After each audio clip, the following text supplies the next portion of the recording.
ہوس بٹھا رکھی ہے، خواہشات بٹھا رکھی ہے، دنیا کی محبت کو دل میں بٹھا رکھا ہے، عداوتیں، دشمنیاں، نفرتیں، حسد، کینہ، کپٹ، بغض، جلن، میرے مکان سے پہلے پڑوسی کا مکان کیوں اچھا بن گیا، بس اس کا مکان اچھا بنا پیٹ میں درد شروع ہو گیا، میری دکان سے زیادہ اس کی دکان میں گراہک کیوں آ رہا، میرے کھیت سے زیادہ اس کے کھیت میں غلہ کیسے ہو گیا، جلن۔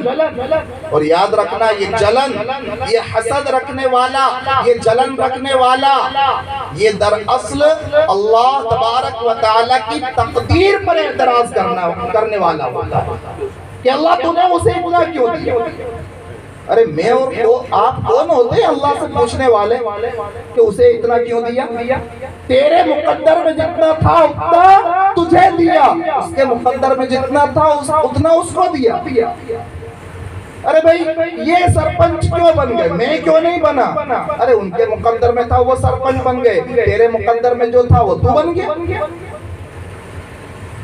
وہ جسے جب جو جتنا دے وہ عین مصلحت کے مطابق ہوتا ہے، جب دے، جتنا دے، جیسے دے، جہاں دے، وہ اس کی مصلحت کے مطابق ہوتا ہے۔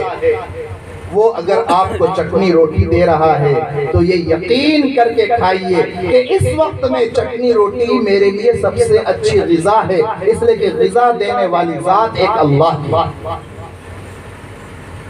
جس طرح سے انسان کو موت تلاش کر کے کہیں بھی پہنچ جاتی ہے، اسی طریقے سے رزق بھی انسان کو تلاش کرتے ہوئے پہنچ جاتا ہے، بلکہ رزق کی رفتار موت سے زیادہ ہے، اس لیے کہ رزق کو موت سے پہلے پہنچنا ہے۔ موت وہاں پہنچے گی جہاں رزق پہنچ چکا ہوگا۔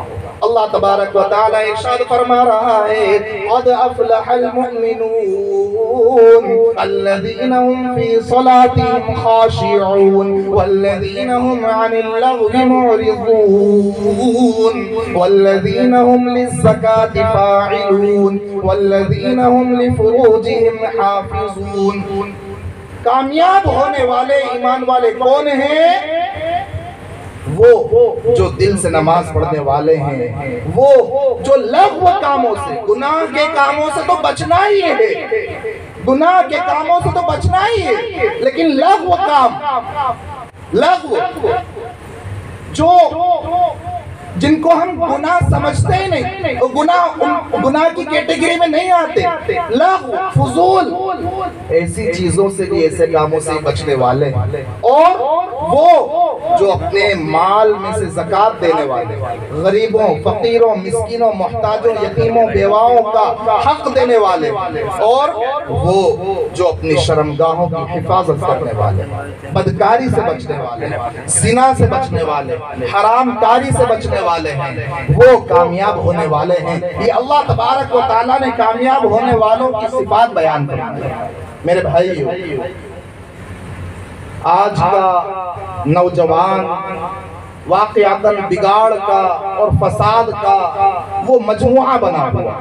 آج کے نوجوان کا حال یہ ہو گیا ہے کہ دیر سے سونا ہے اور دیر سے اٹھنا، اور ماں باپ کا کہنا نہیں ماننا۔ آج کے نوجوان کا حال یہ ہو گیا۔ ہمارا جو یوتھ ہے، ہمارا جو نوجوان طبقہ ہے، یہ نہ تو دینی کاموں میں لگ رہا ہے نہ دنیا کمانے میں لگ رہا ہے۔ یہ دین سے بھی دور ہو رہا ہے اور دنیا سے بھی دور ہو رہا ہے۔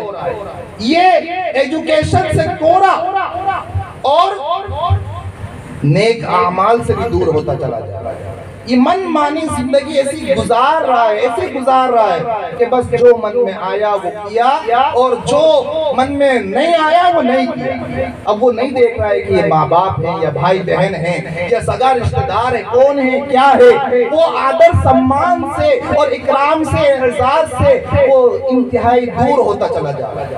یہی وجہ ہے کہ بمبئی کے ایک اخبار میں نے پڑھا، بمبئی کا ایک اخبار تھا، وہاں میں نے پڑھا کہ ایک 15 سال کی بچی وہ حاملہ ہوئی، 15 سال کی بچی وہ گربھوتی ہوئی، 15 سال کی۔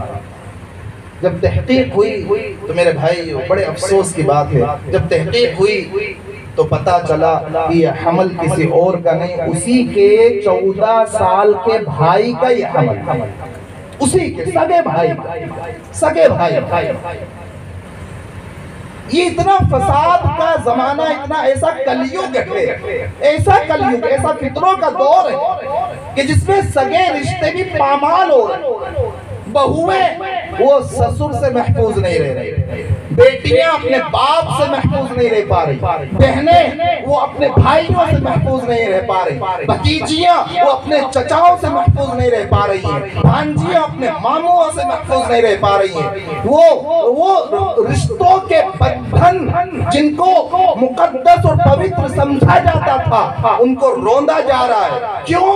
اس لیے کہ انسان کے دل میں، انسان کے قلب میں جو ایک سمان ہونا چاہیے تھا، جو ایک عزت ہونی چاہیے تھی، جو انسانیت اور ہمدردی ہونی چاہیے تھی، وہ نکلتی چلی جا رہی ہے۔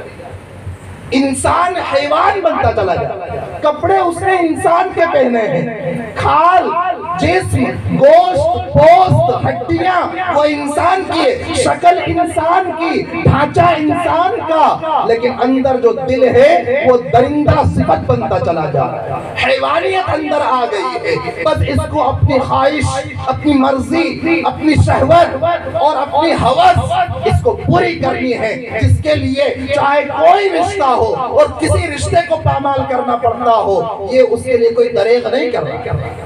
کیوں؟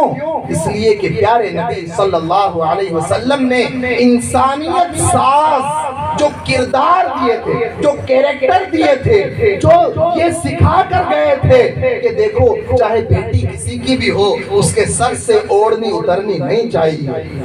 انہوں نے خود اپنے بیٹیوں کے سروں سے دوپٹے اور اوڑھنیاں اتارنا شروع کر دیا۔ میرے بھائیو، پیارے نبی صلی اللہ علیہ وسلم شرم و حیا لے کر آئے ہیں، شرم و حیا کا آپ نے سبق دیا ہے۔ ہر ایک نبی جو بھی آئے ہیں انہوں نے شرم و حیا کا سبق اور پاٹھ امت کو پڑھایا ہے۔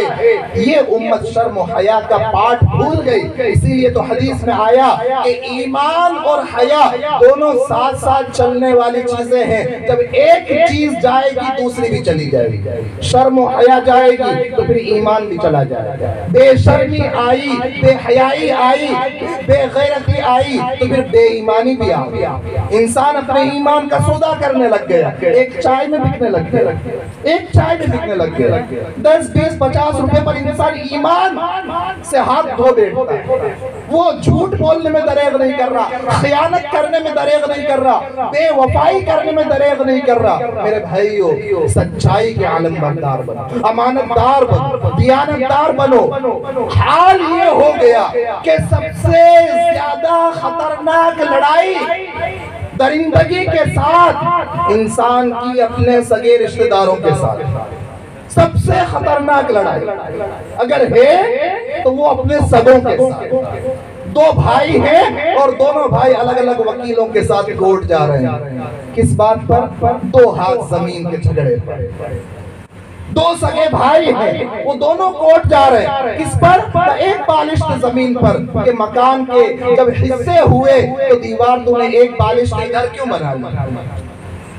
میرے بھائیو، اسلام دھرم تو وہ ہے جس نے یہ خصوصیت کے ساتھ پیغام دیا۔ دوسرے دھرموں میں بھی آپ دیکھیں، سارے کے سارے دھرم وہ اپنے اپنے لوگوں کے نزدیک سمانت ہوتے ہیں، اور ہمیں کسی بھی دھرم پر کسی بھی طرح کی کوئی ایسی بات کہنے کی ہدایت قرآن نے نہیں دی ہے کہ جس کی وجہ سے کسی کا دل ٹوٹتا ہو۔ اللہ تعالیٰ نے منع کیا، قرآن میں اللہ نے منع کیا، وَلَا تَسُبُّوا الَّذِينَ يَدْعُونَ مِن دُونِ اللَّهِ فَيَسُبُّوا اللَّهَ عَدْوًا بِغَيْرِ عِلْمٍ۔ یہ اللہ رب العزت نے منع کیا ہے۔ تو سارے دھرم اپنے اپنے لوگوں کے نزدیک مقدس، لیکن